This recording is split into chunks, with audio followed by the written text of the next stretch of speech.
O USS Enterprise CVN-65 é o primeiro porta-aviões nuclear do mundo. Até hoje, ele é o mais rápido e mais bem armado porta-aviões da Marinha Americana. Mas foi sua coragem e não sua tecnologia que o salvou em seu pior momento. Um terrível acidente ao largo do Havaí espalhou combustível em chamas sobre os convéses. Que tipo de tripulação se une para salvar um navio em chamas? Que tipo de capitão se recusa a deixar o navio afundar? A tripulação do USS Enterprise enfrentou uma terrível prova de fogo.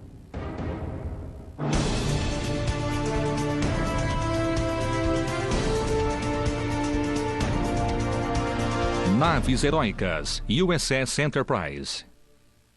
Éramos o alvo do ataque japonês, mas estávamos a 225 quilômetros dali. Bill Nordberg, oficial, 7 de dezembro de 1941.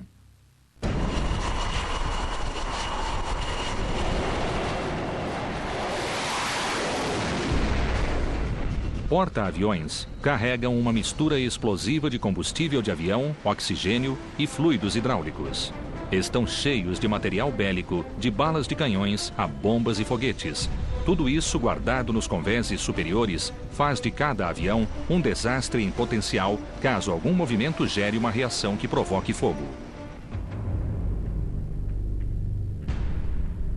Cada marinheiro deste Enterprise sabe o que aconteceu em 14 de janeiro de 1969, quando um incêndio mortal aconteceu. Da linhagem de 235 anos de navios chamados Enterprise, poucos passaram por isso. O primeiro Enterprise começou como navio de suprimentos inglês, o George. Em 1774, no início da Guerra da Revolução, ele foi capturado pelos americanos, rebatizado como Enterprise e utilizado como navio de guerra. Com o passar do tempo, outros 5 Enterprise entraram em serviço na Marinha. Típico de sua herança bélica, o terceiro Enterprise foi uma escuna de 135 toneladas e 12 canhões, lançada em Baltimore em 1799 e prestou 24 anos de serviços em batalha. Em 1799, ele desceu ao Caribe para enfrentar navios corsários que atacavam navios mercantes americanos. Capturaram pelo menos 8 navios corsários e recapturaram, no mínimo, 11 navios mercantes. Um grande sucesso que o fez ganhar o apelido de o Enterprise da Sorte. Em 1801, nosso país se envolveu na Guerra Tripolitana contra piratas do norte da África. Houve batalha contra o navio Trípoli, que era um dos melhores navios do inimigo. E nossos homens, após 3 horas de combate, haviam arrasado os piratas, mataram ou feriram pelo menos 50 deles. A última guerra da qual o terceiro Enterprise participou foi a de 1812. Ele navegava pela costa do Maine e encontrou o famoso HMS Boxer, navio de classe equivalente à do Enterprise.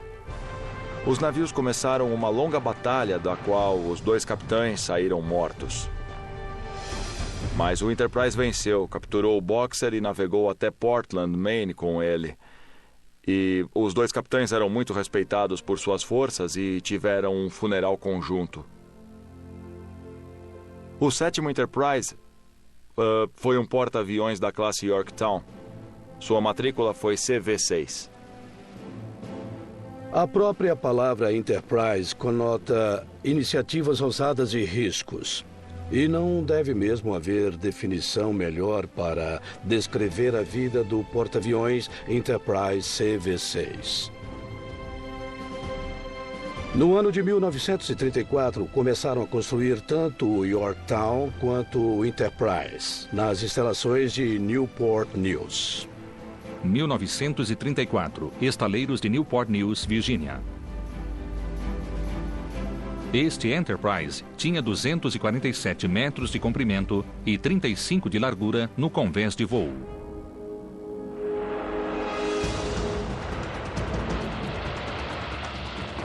Ele levava 88 aviões que iam de caças a bombardeiros de mergulho e bombardeiros torpedeiros. Antes da guerra, estava armado com 8 canhões de 13 milímetros distribuídos no segundo convés. Sua bateria antiaérea era numerosa, mas insuficiente, composta de canhões quádruplos de 28 milímetros e uma profusão de metralhadoras de calibre 50. O porta-aviões era muito ágil e seu sistema de propulsão podia levá-lo a 60 km por hora. No início dos anos 40, a crescente tensão com o Império Japonês levou o Enterprise para o Pacífico. Sua missão era transportar aviões de guerra às ilhas com bases americanas. Seu comandante era um agressivo almirante preparado para a guerra e para qualquer perigo que se apresentasse.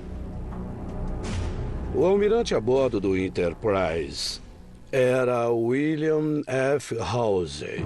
Muitos o achavam brutal, mas ele não gostava dessa fama e a repelia. Era um marinheiro exímio, apreciado por todos desde antes da guerra.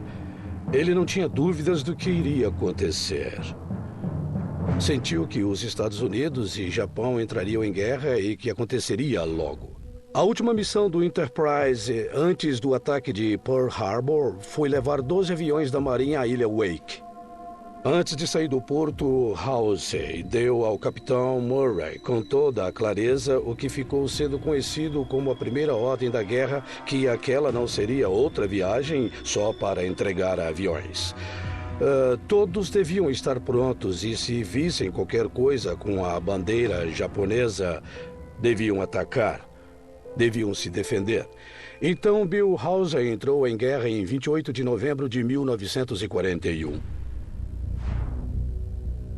Fomos à Ilha Wake com um esquadrão de caças de combate dos fuzileiros da Marinha. Deixamos os aviões e voltamos imediatamente a Pearl Harbor.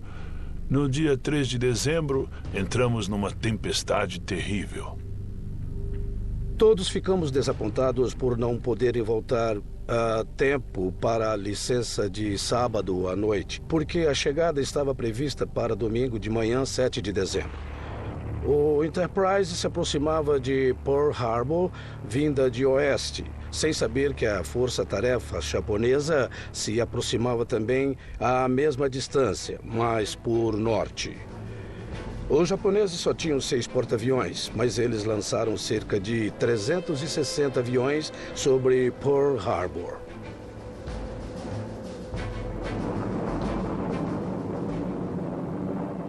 Nossos aviões tinham ido para a base aérea naval de Pearl Harbor, porque sempre iam na frente dos navios.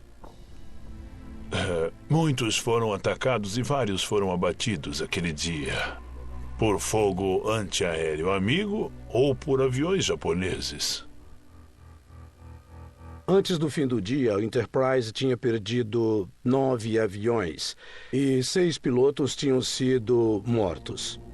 Recebemos um teletipo ou uma mensagem de rádio, algo assim, dizendo que Pearl Harbor estava sendo atacado, que não era um exercício. Logo depois, 3 cruzadores e alguns destroyers apareceram no horizonte.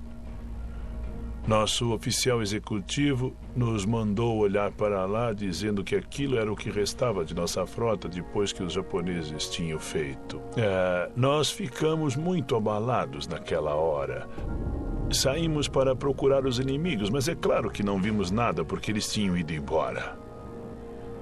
Esperamos até escurecer na noite de 8 de dezembro para entrar no porto, e a cena foi terrível. O cheiro, a visão, o ambiente geral era totalmente desolador. Normalmente levávamos 20 horas ou mais para reabastecer o navio. Mas fizemos isso em 6 ou 7 horas, algo assim, segundo eu me lembro. Em 10 de dezembro, o Enterprise registrou a primeira baixa de um navio de guerra japonês quando seus aviões afundaram um submarino de patrulha da Marinha Imperial ao largo de Oahu. Em 1º de fevereiro de 1942, com a guerra em ascensão, o Enterprise fez o que se chama de defesa ofensiva, atacando as ilhas Gilbert e Marshall, dominadas pelos japoneses. Os japoneses não esperavam por aquilo e o ataque saiu como planejado, com muitos danos aos navios deles. Foi em Kwajalein. Poucos aviões japoneses conseguiram decolar para lutar. Quando o Enterprise e o Yorktown voltaram do ataque a Marshall, buzinas dispararam, sirenes tocavam, houve festa e muitos gritos. Como se o Yorktown e o Enterprise tivessem vencido a guerra contra o Japão sozinhos. O propósito era levantar o moral, porque ele estava extremamente baixo. Olha, eu vou dizer, é como um lutador de boxe ir à lona 9 vezes nos 9 primeiros rounds. Mas no 10º chega a vez dele, e esse realmente foi um sentimento maravilhoso, porque nós deixamos aquele lugar arrasado. O porta-aviões participou da Operação Doolittle contra Tóquio em 1942. O Hornet mandou 16 bombardeiros B-25 para desencadear o ataque.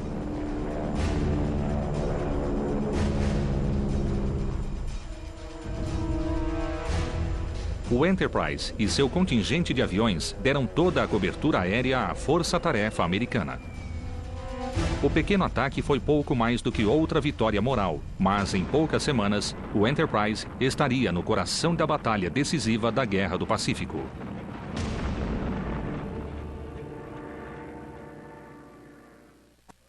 O maior desempenho em batalha da história da Marinha Americana. New York Times, 16 de outubro de 1945.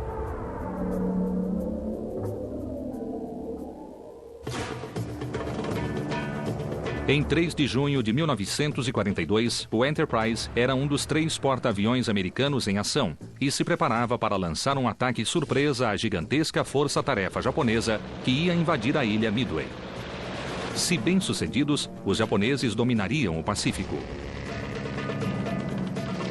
Os porta-aviões americanos, ainda não localizados pelos japoneses, lançaram seus aviões à procura do inimigo, escondido pela distância no vasto oceano. Durante longas horas, a desesperada procura foi em vão. O comandante da Força Aérea do Enterprise teve o mesmo problema do comandante da Força Aérea do Hornet. Eles iam a um ponto onde pensavam que os japoneses estavam, onde tinham sido reportados, mas não encontravam nada.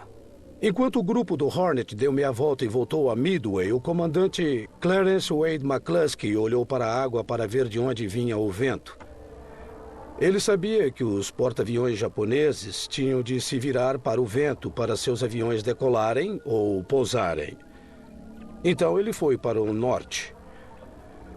Essa foi provavelmente a decisão mais importante da Batalha de Midway, porque se ele tivesse voltado para o Enterprise ou se tivesse ido na direção do Hornet, a batalha teria sido perdida.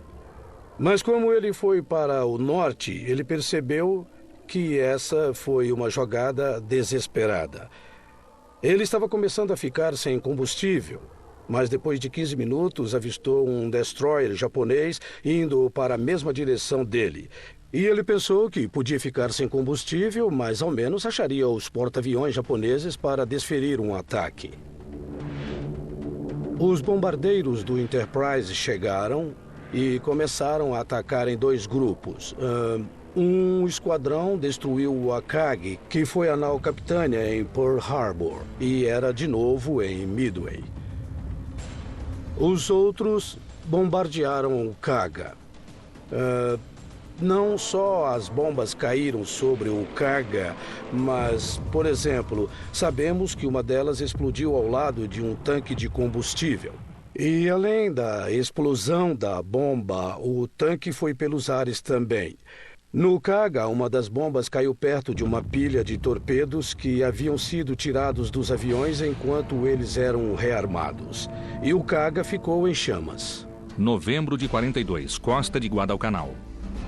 Conquistada a vitória em Midway, o Enterprise se dirigiu para a vital cabeça de ponte de Guadalcanal, onde lutou entre agosto de 42 e fevereiro de 1943. Por vezes, ele foi o único porta-aviões em forma. Batalhando sozinha para ajudar a repelir ataques japoneses ou preservar a posse de ilhas estratégicas, a tripulação pagou com sangue. Eu estava no escritório do armazém, jogando xadrez com um amigo, quando o alarme do quartel-general tocou e tivemos de correr aos postos de batalha. Uma dúzia de aviões, talvez 14, puderam se esgueirar entre o inimigo e voltar ao bom e velho Enterprise. Olhei para cima e vi um avião chegando. Não sei dizer se era um dos nossos ou deles, mas ele vinha vindo para nós e soltou o que parecia ser um obus, e aquilo foi crescendo ao se aproximar, e pensei que era hora de eu me esconder em algum lugar. Logo ouvimos uma explosão terrível. Eu cheguei a ver sapatos ali perto do canhão. Os homens tinham sido literalmente arrancados de seus sapatos e tinham desaparecido.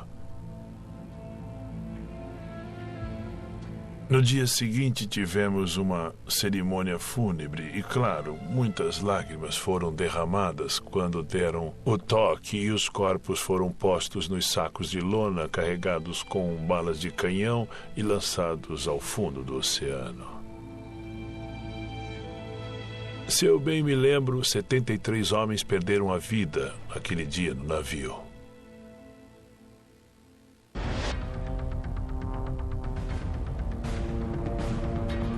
Em 1945, até o fim da guerra, o Enterprise lutou no Pacífico e venceu dezenas de batalhas, ganhando um apelido inesquecível: o Grande E.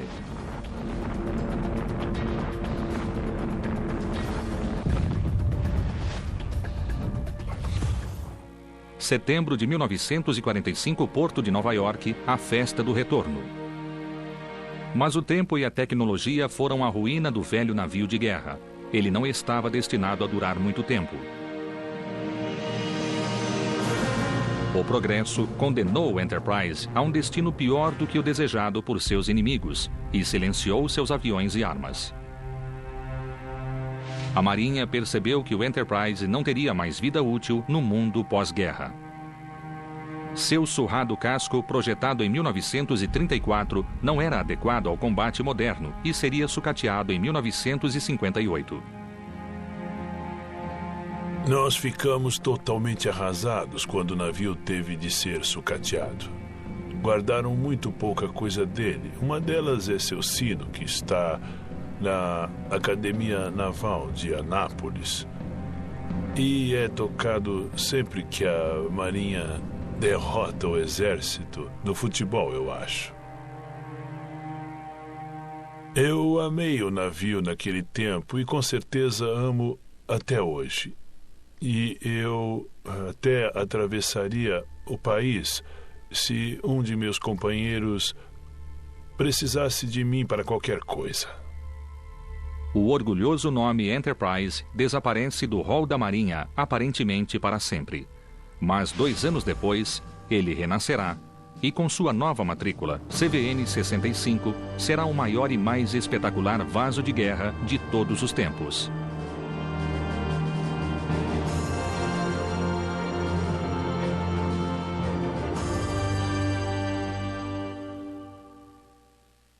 Tenho a honra de informar que o primeiro navio de guerra nuclear da história dos Estados Unidos entrou em combate. Secretário da Marinha, 7 de dezembro de 1965. Em 1958, o Enterprise CV-6 foi sucateado, mas menos de 2 anos depois, ele renasceu como Enterprise CVN-65. Hoje, o mais novo Enterprise tem quase 50 anos, mas continua a ter a importância fundamental de sempre para a frota, já que foi um baluarte contra a União Soviética durante a escalada da Guerra Fria. Primeiro navio a provar a incrível capacidade da energia nuclear em combate, ele percorreu um longo caminho até nossos dias. Tudo começou mesmo em 1955, quando Dennis Wilkinson, o capitão do Nautilus, o primeiro submarino nuclear, mandou a famosa mensagem em curso com energia nuclear. E o Nautilus foi um sucesso tão grande que o almirante Arleigh Burke, que era chefe de operações navais, homem muito sábio, um grande líder, disse que a energia do futuro era a nuclear e que ele queria um porta-aviões com propulsão nuclear. Lançado em 1961, o CVN-65 era maior que seu antecessor em tudo. O CV-6 media 274 metros de comprimento. O CVN-65 chegava a 335 metros. O CV-6 deslocava 19.800 toneladas, uma fração perto do novo porta-aviões com espantosas 85.600 toneladas. A ideia de ter um navio com uma propulsão que pode durar 10, 15, 20 anos sem precisar reabastecer, de um ponto de vista militar, é uma coisa fenomenal. Em um navio com propulsão convencional, grande parte do espaço tem de ser dedicado ao armazenamento de combustível para alimentar as próprias máquinas. Utilizar força nuclear permite aos projetistas dar mais espaço a outras coisas necessárias à guerra.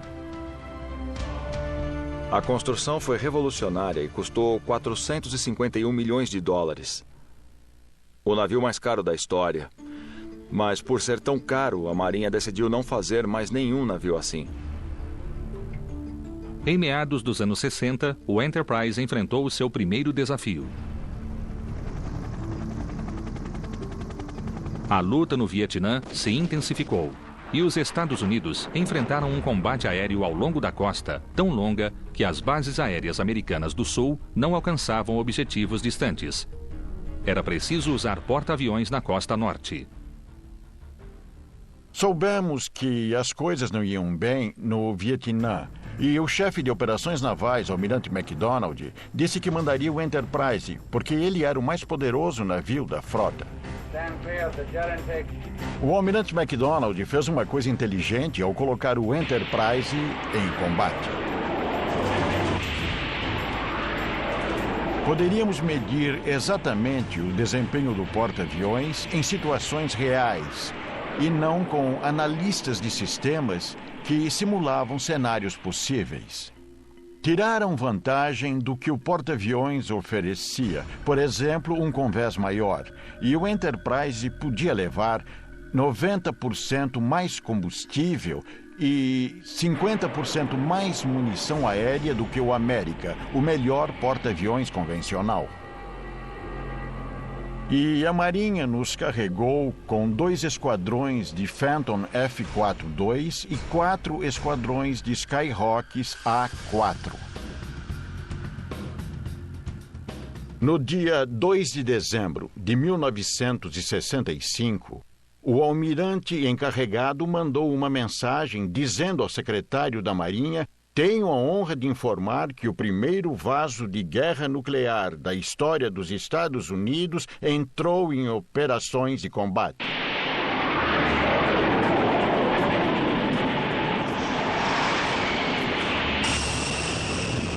No dia 3 de dezembro, o Enterprise lançou 165 voos de combate no dia, o maior número de lançamentos em um só dia feito por qualquer porta-aviões.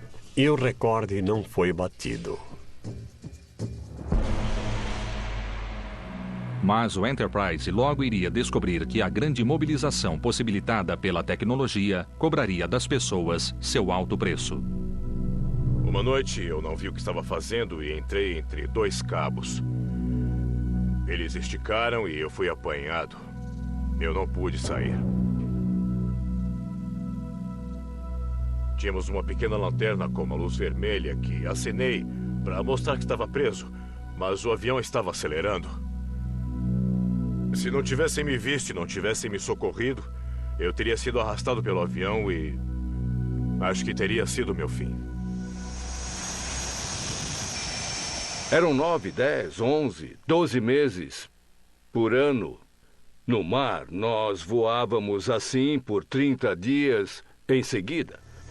Depois de 2 semanas, as pessoas começam a se aborrecer.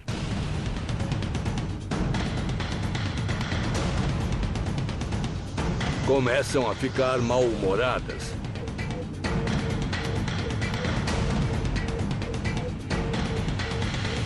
Depois de 3 semanas, brigas começam a aparecer. Depois de 4 semanas, começam os problemas de verdade.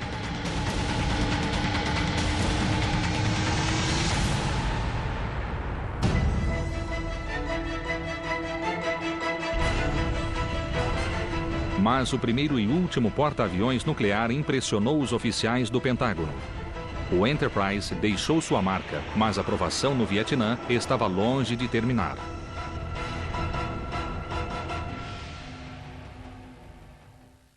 Vocês têm de voltar para lá. Vamos perder o navio se não voltarem. Controlador à tripulação, 14 de janeiro de 1969.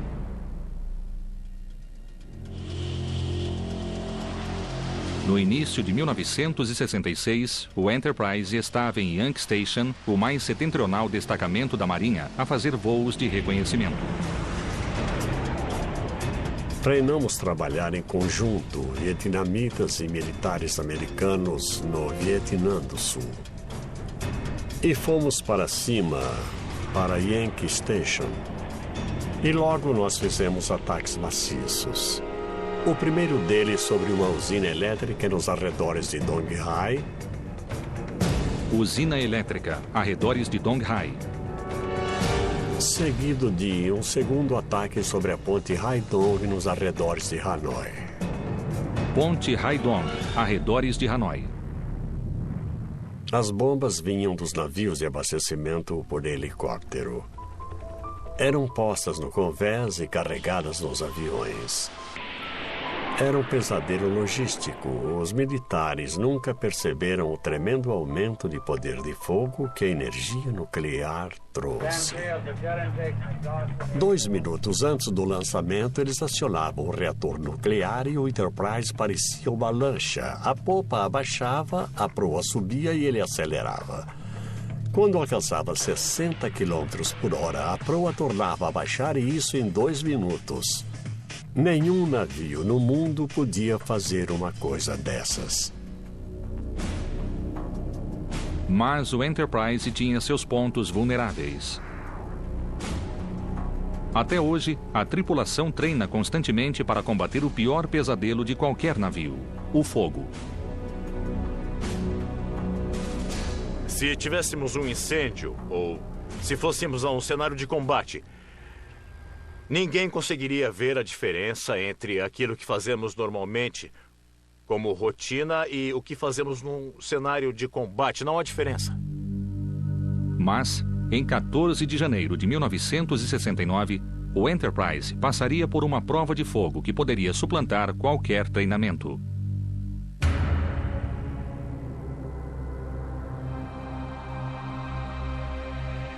O Enterprise preparava seu convés de voo para uma inspeção surpresa de prontidão no Havaí. Em ciclos rápidos, aviões cheios de combustível e de munição foram colocados lado a lado no convés. Eles foram postos atrás das 4 catapultas do Enterprise, de modo que podiam ser lançados segundos antes do pouso de aviões que retornavam. Um trator de avião passou perto demais de foguetes de 5 polegadas. O escape das turbinas do avião chegou perto demais, superaqueceu as ogivas e elas explodiram.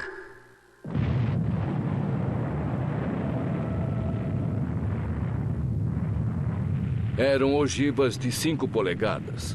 4 explodiram juntas. A temperatura da explosão foi de mais de 3.000 graus.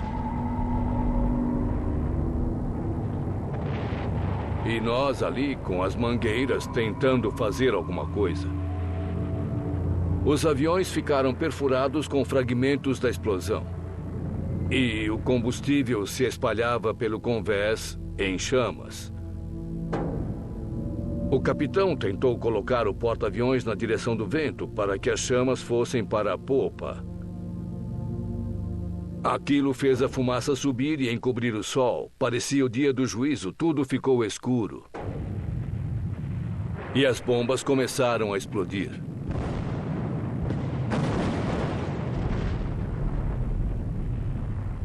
Quando as bombas explodiram, as chamas e a fumaça penetraram pelos dutos anti-incêndio. Imagens de arquivo do Enterprise. Muitos dutos ficaram danificados. E as pessoas estavam em seus postos e tinham de achar uma passagem no meio da fumaça e das chamas para fazer a água chegar ao convés superior. A explosão das bombas se deu em 3 fases. Um clarão. Depois, uma saraivada de fragmentos. E depois, o som. Um som tão forte que me atingiu como se fosse um trovão. Vimos o fogo chegar e varrer o F-4 que estava perto de nós. Tentamos deter as chamas, mas era quase impossível deter seu caminho. Eu vi quando as chamas passaram por baixo do F-4 e pensei, há 6 bombas de 500 libras no avião. Eu estava ali, fazer o quê? Não dava para voltar. A água tocava as bombas e virava vapor na hora. E ficamos ali até a explosão. Não fosse pela explosão, as chamas teriam continuado até nós. Mas a explosão afastou as chamas de tal modo que o fogo demorou um pouco até recobrar intensidade. Imagens de arquivo do Enterprise. E veio uma chuva de fragmentos, resultado da explosão. E falo de pedaços de motor, rodas de trem de pouso, uma verdadeira chuva no convés. Os A-7 tinham canhões de 20 milímetros. Tudo estava pulverizado e espalhado. Tiros por toda parte ricocheteavam no convés principal. E 3 foguetes de um A-7 que estava a estibordo explodiram um atrás do outro. Pensamos que íamos perder o porta-aviões. Os navios que estavam a nosso lado, 2 ou 3 destroyers de escolta, pensaram que o Enterprise ia afundar. Foram mais de 20 minutos até as armas pararem de explodir. Digamos 25 minutos para 18 detonações, algumas a intervalo de 1 segundo, outras de 1 minuto, 1 minuto e meio. Quanto mais tempo entre uma explosão e outra, mais pessoas estavam expostas. Depois que os foguetes explodiram, e depois da sucessão de explosões no convés, foi muito fácil acabar com o incêndio. A Marinha sabia que todos tinham que ser bombeiros, porque essas coisas acontecem e devemos estar preparados. Sabíamos onde as coisas estavam porque fizemos treinamento. Sabíamos como utilizar o material. Foram 18 detonações de armas. 15 aviões foram destruídos, 27 homens foram mortos e 343 ficaram feridos. Quando falamos de números de mortos, os números são frios e estéreis. Um dos homens que morreram foi Paul Akers, de 18 anos, a pessoa mais jovem morta aquele dia. Ele teve de voltar ao navio alguns dias antes do Natal. Então a mãe e a família disseram que poriam o peru da ceia no freezer e quando ele voltasse, fariam a ceia juntos, em família. Conheci a mãe do garoto 30 anos depois e levei essa senhora ao lugar onde o filho morreu. Ela me contou que o peru da ceia de Natal ainda estava no freezer esperando o filho. Depois de sobreviver ao equivalente a um brutal ataque inimigo, o Enterprise e sua tripulação voltaram à ação apenas 3 meses depois para correr novos perigos.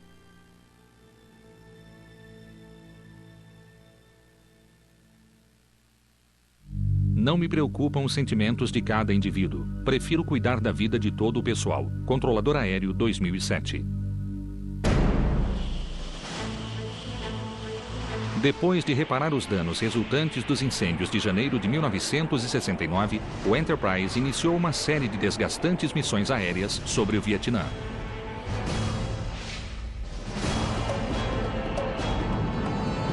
De 1965 a 1973, ele fez parte do esforço de guerra e lançou milhares de incursões contra as baterias antiaéreas, as bases de mísseis e os caças MiG da Defesa Aérea Norte-Vietnamita.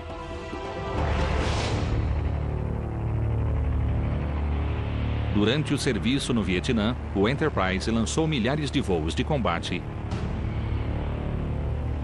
e perdeu aviões e tripulantes nas operações. Fui abatido na minha missão de número 80, um dia antes de tomar o comando do esquadrão, e acabei sendo prisioneiro de guerra.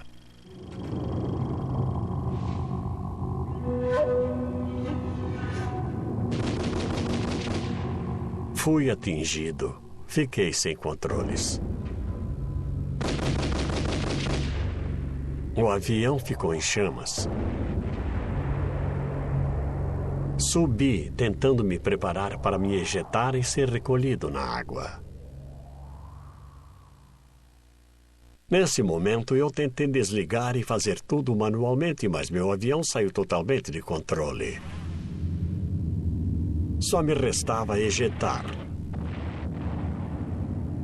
Saí a 860 km por hora e acabei perdendo os sentidos. Fui capturado e acabei ferido. Fui levado a uma pequena cidade e me tiraram tudo. Até mesmo minha aliança de casamento e meu relógio. De repente ouvi alguém me dizer: "Você não vai morrer hoje, cachorro Yankee. Você vai para Hanoi." Aquele foi o primeiro de 2.522 dias. E a coisa foi piorando com o passar do tempo. Você pode imaginar. O desempenho do Enterprise chamou a atenção do secretário da Defesa Clark Clifford, que reverteu a posição da Marinha sobre navios caros. A Marinha passou a usar energia nuclear em todos os porta-aviões novos.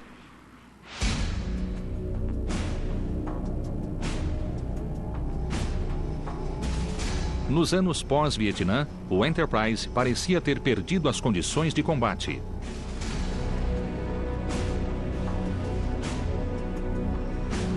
E foi exercer atividades de vigilância no Golfo Pérsico. Mas o mundo estava mudando. E chegou o dia 11 de setembro de 2001.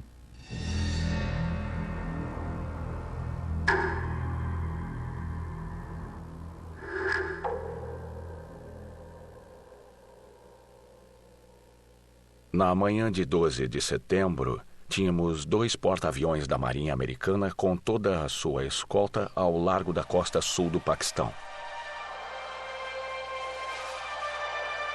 Pela primeira vez na vida, o pessoal do porta-aviões se preocupou mais com a família em casa do que a família se preocupou conosco. Eu disse à tripulação que a última vez que nosso país foi atacado de surpresa, o USS Enterprise da Segunda Guerra foi o primeiro navio americano a revidar contra o inimigo que atacou de surpresa.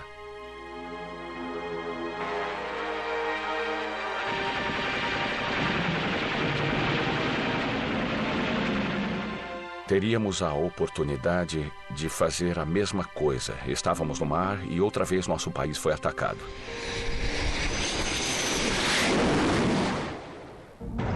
Na noite de 7 de outubro, o Enterprise se juntou a outros porta-aviões para o revide e atacou o Afeganistão com a força de suas armas e de sua tripulação.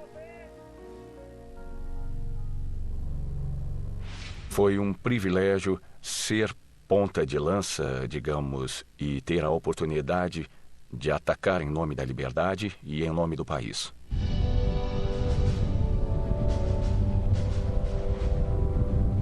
No fim de outubro, as operações militares do Enterprise terminaram.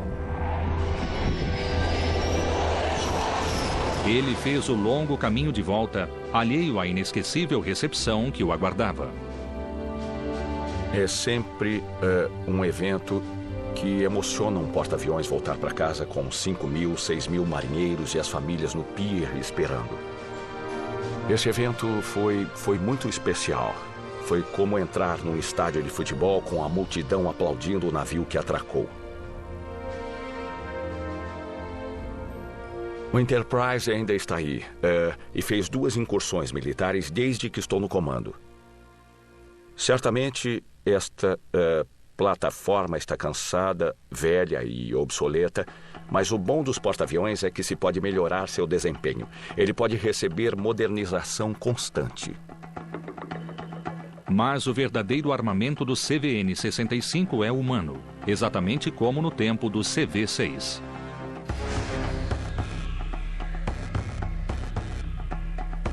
O jovem tripulante não esquece por um momento que seu trabalho no Enterprise está interligado ao dos outros e que um desastre acontece em segundos.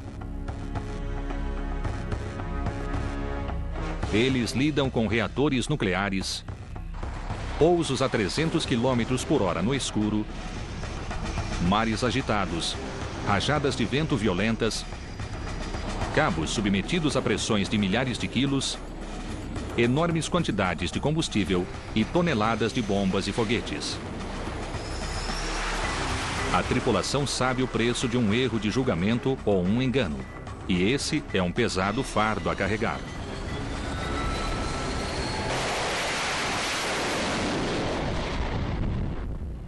Meu nome é Capitão Raymond Schaff. Eu sou controlador aéreo do USS Enterprise. Isso aqui, gente, que isso? Isso o quê? O que foi? Por que não tá pronto ainda? Estão querendo me assustar, é? Já devem ter ouvido falar que controladores são irritados. É que nós dormimos muito pouco e qualquer um fica mal-humorado. Quando se fala em lançamento de aviões, não há pista mais rápida, nem mesmo igual a do Enterprise. Se um avião é lançado a 1.300, eu garanto que ele será catapultado e vai estar a 1.300 no final da pista. Atenção, 36200, ligação completa, lançamento agora. Eu quero que tudo seja feito com segurança para o meu pessoal. Se eu vejo alguém fazendo besteira, eu não costumo ser bonzinho, não. Mais 8 minutos para esse cara? Você está brincando? Olha aqui o lançamento. Olha aqui, ó.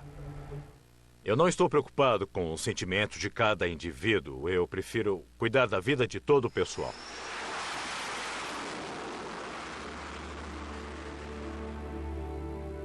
O Enterprise está em serviço há 45 anos. É o tempo mais longo de um navio com esse nome. Espera-se que ele sirva talvez mais 5 anos. O que vai haver com o Enterprise?